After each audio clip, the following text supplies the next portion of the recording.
꿀을 이것과 함께 먹으면 콩팥 노화를 늦출 수 있습니다.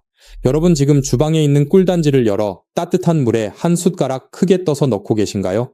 거기에 건강에 좋다는 두부를 곁들이거나 습관적으로 뜨거운 커피 한 잔을 바로 마시지는 않으시나요? 아니면 몸에 좋다는 마늘을 꿀에 절여 매일 아침 드시고 계실지도 모릅니다. 하지만 지금 여러분이 하고 있는 그 건강해 보이는 행동이 사실은 당신의 콩팥을 천천히 굳게 만들고 있다면 어떨까요? 잘못된 방법으로 꿀을 마시는 순간 우리 몸의 정교한 정수기인 콩팥 필터에는 미세한 찌꺼기가 쌓이기 시작합니다. 그 결과는 참혹합니다. 아침마다 거울 속의 내 얼굴은 밤새 울기라도 한 것처럼 퉁퉁 부어오르고 화장실에서 마주하는 소변의 거품은 물을 3번, 4번 내려도 사라질 줄 모릅니다. 무엇보다 괴로운 것은 깊은 밤입니다. 남들은 다 달게 자는 시간에 나 홀로 2번, 3번씩 깨어 화장실로 향해야 하는 그 고단함과 피로를 누가 알아줄까요? 그저 나이 탓이겠지 하며 스스로를 달래보지만 사실 이것은 콩팥이 보내는 마지막 비명일지도 모릅니다. 이 신호를 무시하면 결국 평생을 차가운 투석 기계에 의지해야 하는 비극적인 미래가 기다리고 있을 뿐입니다. 하지만 걱정하지 마세요. 오늘 영상을 끝까지 보시면 여러분의 소중한 콩팥을 지킬 수 있는 확실한 방법을 알게 되실 겁니다. 보통 의사들은 당뇨가 있거나 콩팥이 약한 분들에게 단 음식을 절대 먹지 말라고 경고합니다. 그래서 많은 분들이 꿀 역시 그저 몸에 좋은 설탕일 뿐이라고 오해하시곤 하죠. 하지만 제 말씀을 잘 들어보세요. 이것은 아주 큰 착각입니다. 우리가 마트에서 흔히 사는 백설탕은 영양소가 하나도 없는 정제된 죽은 당분이지만 천연꿀은 180가지가 넘는 살아있는 효소와 비타민 미네랄이 응축된 생명수와 같습니다. 서울대학교 연구팀의 발표에 따르면 꿀 속의 항산화 성분은 우리 몸의 염증을 억제하고 특히 콩팥의 미세 혈관이 딱딱하게 굳는 것을 막아준다고 합니다. 콩팥은 우리 몸에서 독소를 걸러내는 거름망과 같은데 나이가 들수록 이 거름망에 녹이 슬고 구멍이 막히게 됩니다. 이때 꿀 속에 들어있는 풍부한 효소들은 마치 천연세제처럼 이 거름망 사이사이에 낀 노폐물을 닦아내는 역할을 합니다. 즉, 꿀은 단순히 단맛을 내는 조미료가 아니라 늙어가는 당신의 콩팥을 다시 젊게 만드는 아주 귀한 약이 될 수 있는 것입니다. 물론 이것은 제가 오늘 말씀드릴 바른 복용법을 지켰을 때만 가능한 이야기입니다. 만약 여러분이 꿀을 그저 달콤한 설탕물처럼 생각하고 아무렇게나 마신다면 그것은 오히려 독이 되겠지만 과학적인 원리를 정확히 알고 마신다면 그 어떤 비싼 보약보다 나을 수 있습니다. 꿀 속에 들어있는 살아있는 효소들은 우리 몸속의 노폐물을 분해하고 배출하는 데 탁월한 효과를 발휘하기 때문입니다. 하지만 반대로 이 효소들이 특정 음식과 만나면 화학 반응을 일으켜 콩팥을 공격하는 무기가 될 수도 있다는 사실을 명심해야 합니다. 여기서 잠깐 아직 제 채널을 구독하지 않으신 분들이 계신가요? 지금 바로 구독과 좋아요, 알림 설정을 눌러주세요. 여러분의 작은 관심이 저에게는 큰 힘이 되고 앞으로도 여러분의 건강을 지키는 소중한 정보를 놓치지 않고 가장 빠르게 받아보실 수 있습니다. 구독하셨다면 이제 본격적으로 여러분이 매일 아침 무심코 반복하고 있을지도 모르는 치명적인 실수들에 대해 깊이 있게 이야기해 보겠습니다. 첫 번째로 말씀드릴 절대 함께 먹어서는 안 되는 음식은 바로 우리 식탁에서 가장 흔하게 볼 수 있는 두부입니다. 여러분, 두부는 밭에서 나는 소고기라고 불릴 만큼 단백질이 풍부하고 건강에 좋은 음식이 맞습니다. 하지만 꿀과 함께 먹는 순간 이야기는 완전히 달라집니다. 많은 분들이 아침 식사로 따뜻한 두부 한 모를 드시고 나서 입가심이나 건강을 위해 꿀물을 바로 마시곤 합니다. 제 진료실을 찾았던 분들 중에서도 이렇게 두부와 꿀을 동시에 드셨다가 갑자기 배가 빵빵하게 부풀어 오르고 속이 뒤집어지는 경험을 한 분들이 아주 많았습니다. 그 이유를 과학적으로 아주 깊이 들여다보면 정말 놀라운 사실이 숨겨져 있습니다. 그것은 바로 두부를 만드는 과정에서 꼭 필요한 응고제 성분과 꿀의 만남 때문입니다. 두부를 단단하게 굳히기 위해 사용하는 황산칼슘이나 염화마그네슘 같은 성분은 꿀 속에 들어있는 풍부한 유기산과 효소를 만나는 순간 매우 강력하고 빠른 화학 반응을 일으킵니다. 이 반응이 우리 몸속에서 일어나면 침전물이라는 아주 미세하고 단단한 결정체가 만들어지는데 이것이 바로 콩팥을 공격하는 주범이 됩니다. 많은 분들이 그저 소화가 조금 안 되고 말겠지 생각하시지만 절대 그렇지 않습니다. 이 딱딱한 결합물은 소화되지 않고 장 속에 쌓여 부패하기 시작합니다. 이때 발생한 강력한 독소가 혈관을 타고 콩팥으로 넘어가면 사구체는 이 독을 걸러내기 위해 쉴 새 없이 움직이다 결국 과부하로 망가지게 됩니다. 그리고 마침내 우리 몸에서 가장 정교하고 섬세한 혈관 뭉치인 콩팥 사구체에 도달하게 됩니다.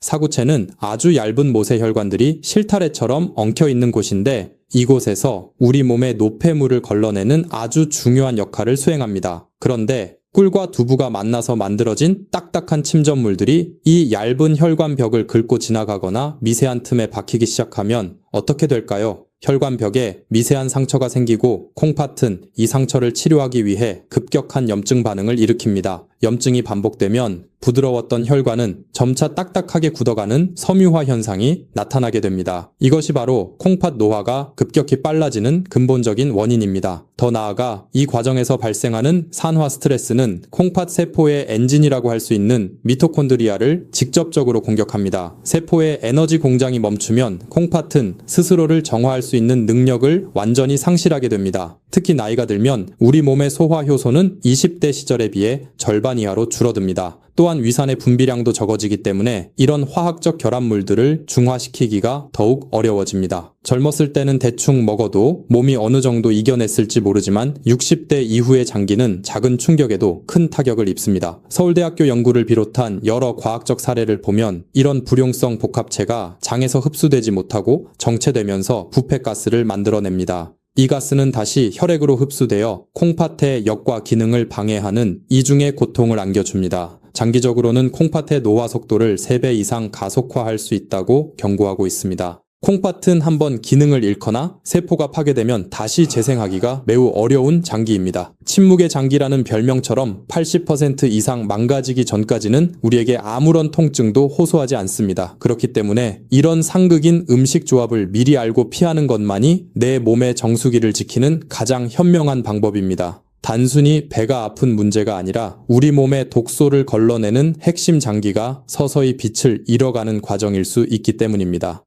여러분이 아무리 비싼 산삼이나 영양제를 챙겨 드셔도 이 기초적인 식사궁합을 지키지 않으면 밑 빠진 독에 물 붓기나 다름없습니다. 만약 오늘 아침에도 두부를 드셨다면 최소한 2시간에서 3시간 정도는 충분히 소화시킨 뒤에 꿀을 드시는 것이 안전합니다. 우리 몸에 들어온 영양소들이 서로 싸우지 않고 진정한 보약이 될 수 있도록 이런 작은 시간의 차이를 지켜주는 것이 건강관리의 핵심입니다. 콩팥을 아끼는 마음으로 이 사소하지만 치명적인 습관부터 오늘 당장 바꿔보시길 간곡히 부탁드립니다. 두부와의 위험한 만남에 이어 여러분이 매일 아침 무심코 저지르는 두 번째 치명적인 실수는 바로 온도 조절 실패와 잘못된 음료와의 조합입니다. 많은 분들이 아침에 일어나자마자 몸을 따뜻하게 드기 위해 팔팔 끓는 뜨거운 물에 꿀을 듬뿍 타서 드시곤 합니다. 혹은 꿀물을 마신 직후에 잠을 깨기 위해 진한 고카페인 커피를 한 잔 곁들이기도 하죠. 하지만 여러분이 평범한 아침의 풍경이라 생각했던 이 행동이 당신의 콩팥 세포를 파괴하는 지름길이라는 사실을 알고 계셨나요? 먼저 온도에 대한 이야기를 깊이 있게 해보겠습니다. 꿀은 자연이 준 살아있는 효소의 창고입니다. 하지만 이 효소들은 열에 매우 취약합니다. 팔팔 끓는 60도 이상의 뜨거운 물에 꿀을 넣는 순간 그 안에 들어있던 180가지 이상의 살아있는 영양소와 효소들은 즉시 파괴되어 버립니다.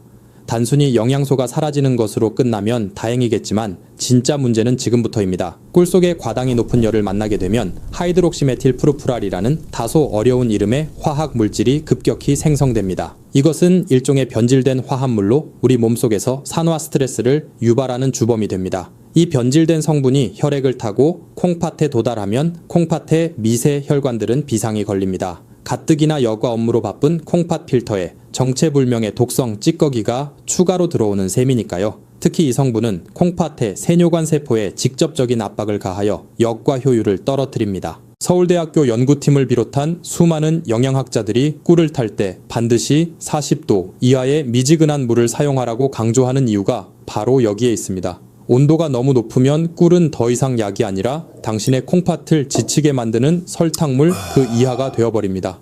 여기에 더해 꿀물을 마신 뒤 바로 마시는 커피는 콩팥에 가해지는 두 번째 폭격입니다. 커피 속의 카페인은 강력한 이뇨작용을 일으킵니다. 콩팥이 꿀 속의 좋은 성분들을 흡수하고 독소를 걸러낼 시간적 여유를 주지 않고 강제로 수분을 몸 밖으로 밀어내버립니다. 이렇게 되면 콩팥의 사구체 내부 압력이 급격히 상승하게 됩니다. 사구체는 아주 섬세한 혈관 다발인데 이 압력이 반복적으로 높아지면 혈관벽이 얇아지고 파열될 위험이 커집니다. 결국 콩팥은 제 기능을 다하지 못한 채 지쳐버리고 소변에서는 단백질이 섞여 나오는 단백뇨 증상이 나타나기 시작합니다. 거품 섞인 소변이 사라지지 않는 이유 중 하나가 바로 이런 잘못된 생활 습관 때문입니다. 뿐만 아니라 카페인은 꿀 속에 들어있는 유익한 미네랄과 비타민의 흡수를 방해합니다. 특히 콩팥 건강에 필수적인 칼슘과 마그네슘의 대사를 뒤흔들어 놓습니다. 꿀은 우리 몸을 알칼리성으로 바꾸어 콩팥의 해독작용을 도와야 하는데 커피의 산성 성분이 이를 정면으로 방해하게 됩니다. 결국 콩팥은 산과 알칼리의 균형을 맞추기 위해 과도한 에너지를 소모하게 되고 이는 곧 만성 피로와 콩팥 기능 저하로 이어집니다. 여러분이 아침마다 마시는 그 뜨거운 꿀물과 커피 한 잔이 사실은 콩팥의 노화를 앞당기는 시한폭탄이 될 수 있다는 사실을 반드시 기억해야 합니다. 콩팥은 한번 나빠지면 돌이키기가 정말 어렵습니다. 우리가 느끼지 못하는 사이에 콩팥 내부의 미세 혈관들은 뜨거운 온도와 카페인의 압박 속에서 서서히 죽어갑니다.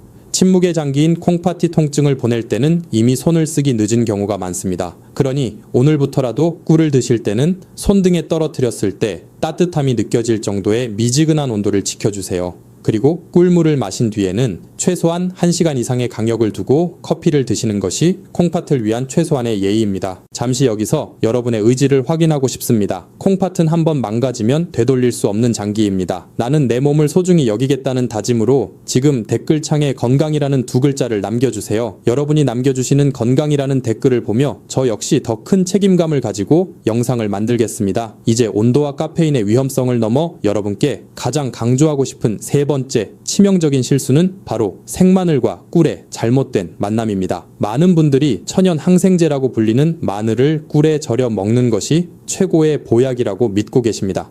물론 마늘과 꿀은 각각 우리 몸에 아주 이로운 음식이 맞습니다. 하지만 이를 다루는 방법이 잘못되면 콩팥에는 그 어떤 것보다 무서운 독이 될 수 있다는 사실을 반드시 아셔야 합니다. 다음 장에서 그 충격적인 이유와 실제 사례를 통해 자세히 알아보겠습니다. 세 번째로 말씀드릴 치명적인 실수는 바로 생마늘과 꿀의 잘못된 만남입니다. 많은 분들이 마늘을 밭에서 나는 산삼이자 천연 항생제라고 굳게 믿고 계십니다. 물론 마늘과 꿀은 각각 우리 몸에 아주 이로운 음식이 맞습니다. 하지만 이 2가지를 다루는 방법이 잘못되면 콩팥에는 그 어떤 것보다 무서운 독이 될 수 있다는 사실을 반드시 아셔야 합니다. 먼저 그 과학적인 이유부터 상세히 설명해 드리겠습니다. 마늘의 핵심 성분인 알리신은 강력한 살균 작용을 하지만 동시에 매우 강한 자극성을 가지고 있습니다. 이 알리신이 꿀 속에 들어있는 특정 유기산과 결합하여 충분한 숙성 과정 없이 위장으로 들어가게 되면 위점막을 심하게 자극합니다. 위장이 자극을 받으면 우리 몸은 이를 중화하기 위해 혈액 속의 수분을 위장으로 집중시키게 되는데 이 과정에서 정작 콩팥으로 가야 할 혈류량이 급격히 줄어들게 됩니다. 더욱 심각한 것은 생마늘의 강한 성분이 혈액을 타고 직접 콩팥에 도달했을 때입니다. 콩팥의 핵심 지표 중 하나인 크레아티닌 수치는 우리 몸의 근육 대사산물이 얼마나 잘 걸러지는지를 보여줍니다. 그런데 숙성되지 않은 생마늘과 꿀을 과도하게 섭취하면 혈중 크레아티닌 수치가 급격히 상승할 수 있습니다. 이는 콩팥이 감당해야 할 업무가 한계를 넘어섰다는 뜻이며 콩팥 세포에 미세한 염증을 유발하는 원인이 됩니다. 서울대학교 연구팀을 비롯한 전문가들이 마늘을 꿀에 절일 때 반드시 고온에 익히거나 최소한 6개월 이상의 충분한 숙성 기간을 거치라고 강조하는 이유가 바로 여기에 있습니다. 충분히 숙성되지 않은 마늘 꿀 절임은 당신의 콩팥을 지치게 하고 결국에는 역과 기능을 마비시키는 무기가 될 수 있습니다. 여기서 제가 직접 진료하며 가슴 아프게 지켜봤던 한 환자분의 실제 사례를 들려드리겠습니다. 이해를 돕기 위해 이분을 최 선생님이라고 부르겠습니다. 68살의 최 선생님은 평소 자식들에게 짐이 되지 않겠다며 건강관리에 누구보다 진심이셨던 분입니다. 매일 아침 뒷산에 오르시고 식단도 철저히 채식 위주로 관리하셨죠. 어느 날 초회 선생님은 친구분으로부터 마늘꿀 절임이 기력 회복과 콩팥 건강에 최고라는 소문을 듣게 되었습니다.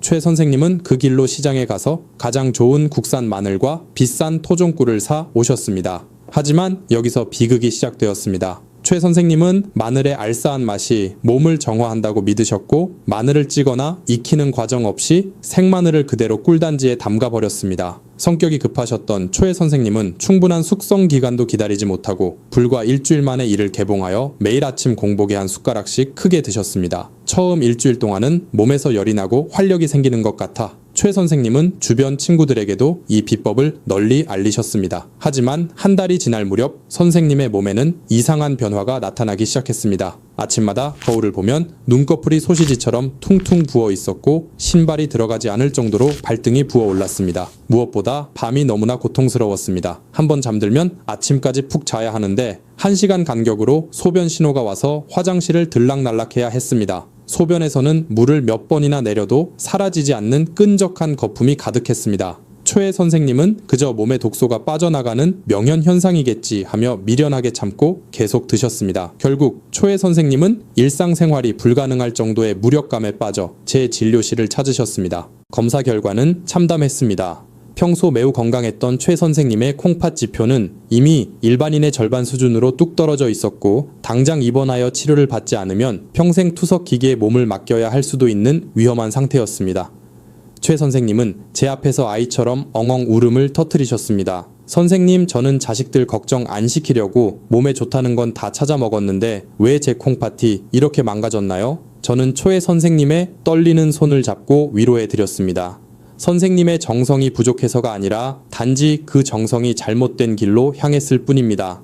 숙성되지 않은 생마늘의 강력한 알리신 성분이 꿀과 만나 화학적 화약을 만들었고 그것이 최 선생님의 소중한 콩팥 세포를 밤낮으로 공격했던 것입니다. 다행히 최 선생님은 조기에 발견하여 잘못된 습관을 즉시 중단하고 제가 처방해드린 식단과 휴식을 통해 서서히 수치를 회복하셨습니다. 하지만 최 선생님은 그때의 공포를 잊지 못하십니다. 여러분, 이 이야기는 결코 남의 일이 아닙니다. 우리 부모님 혹은 여러분 자신이 건강을 위해 하는 행동이 오히려 생명을 단축시키고 있을 수도 있습니다. 지금까지 우리는 꿀을 통해 콩팥을 지키는 황금 같은 방법들을 알아봤습니다. 하지만 여러분, 아무리 좋은 보약이라도 사람에 따라서는 독이 될 수 있다는 사실을 반드시 기억해야 합니다. 특히 콩팥 건강이 이미 많이 약해진 분들이라면 오늘 제가 드리는 이 경고를 절대 가볍게 넘겨서는 안 됩니다. 첫 번째로 가장 주의해야 할 분들은 바로 콩팥 기능이 절반 이하로 떨어졌거나 이미 혈액 투석을 받고 계신 만성 신부전증 환자분들입니다. 콩팥이 제 기능을 못할 때 가장 문제가 되는 성분 중 하나가 바로 칼륨입니다.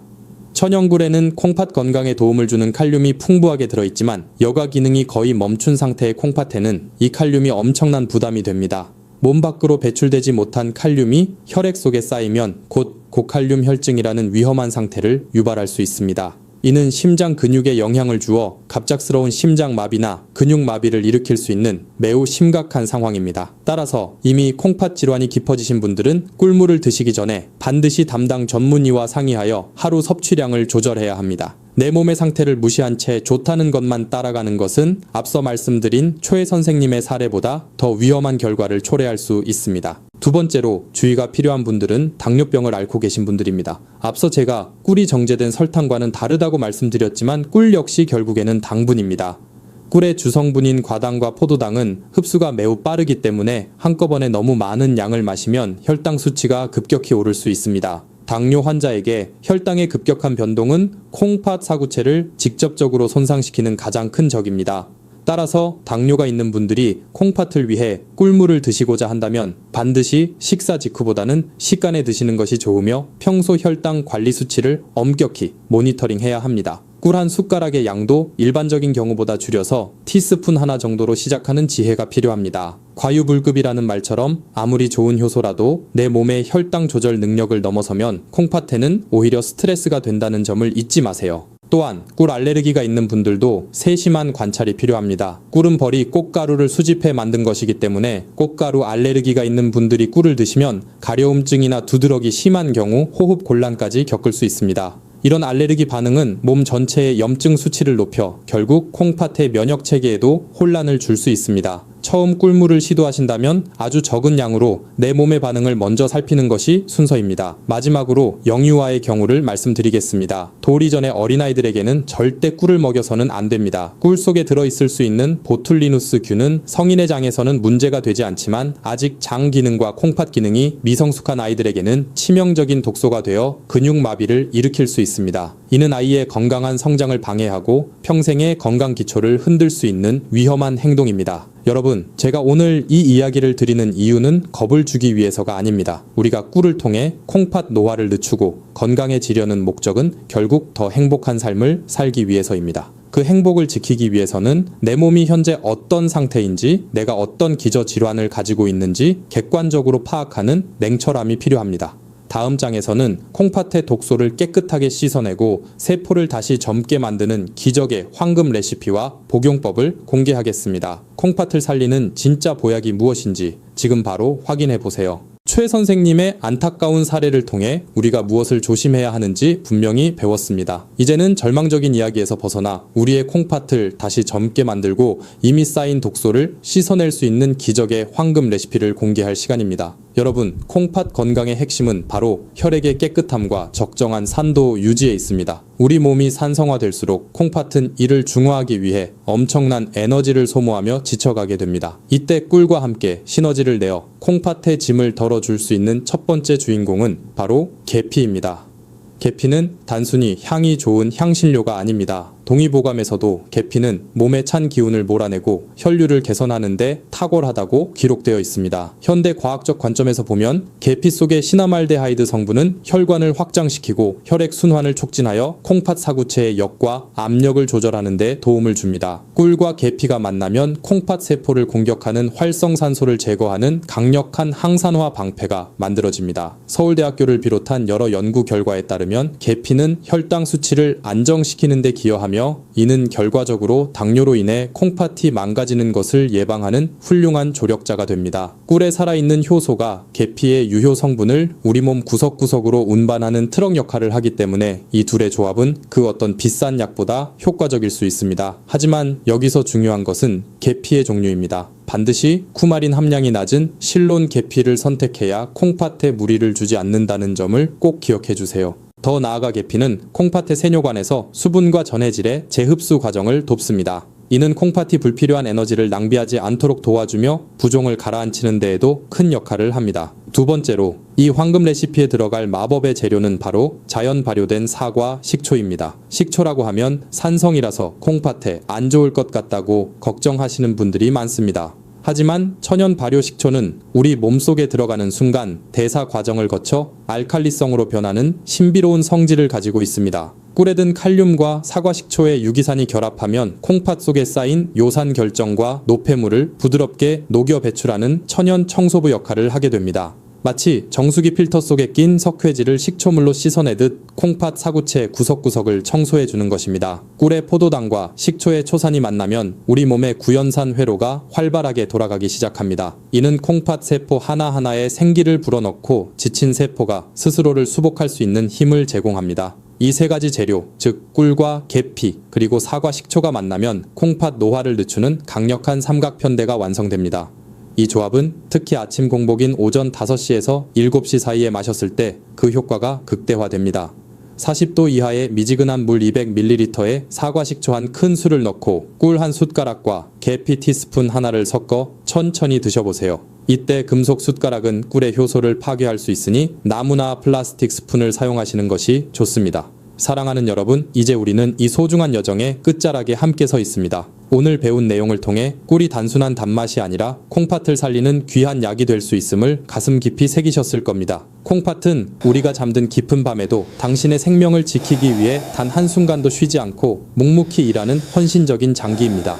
부디 앞서 말씀드린 최 선생님처럼 잘못된 상식과 조급함으로 소중한 몸을 망치는 일이 다시는 없기를 간절히 바랍니다. 내일 아침 주방에서 물의 온도를 40도 이하로 맞추고 꿀 한 숟가락을 정성스레 녹여 드시는 그 짧은 시간이 여러분의 노후 30년을 건강하게 지탱하는 위대한 투자가 될 것입니다. 여러분의 콩팥이 맑아야 혈액이 맑아지고 가정이 평안해집니다. 마지막으로 강혹한 부탁을 드립니다. 아직 구독하지 않으셨다면 지금 바로 구독 버튼을 눌러주십시오. 여러분의 응원은 제가 더 정직하고 깊이 있는 건강 정보를 만드는 유일한 원동력입니다. 그리고 이 생명의 정보를 혼자만 알지 마시고 사랑하는 가족과 지인들에게 꼭 공유해 주십시오. 여러분의 공유 한 번이 누군가를 고통스러운 투석 생활에서 구해낼 기적의 씨앗이 될 수 있습니다. 댓글창에 건행이라는 2글자를 남겨주시면 저도 여러분의 건강을 위해 진심으로 기도하겠습니다. 다음 시간에도 여러분의 생명을 지키는 귀한 정보로 찾아뵙겠습니다. 모두 건행하십시오. 감사합니다.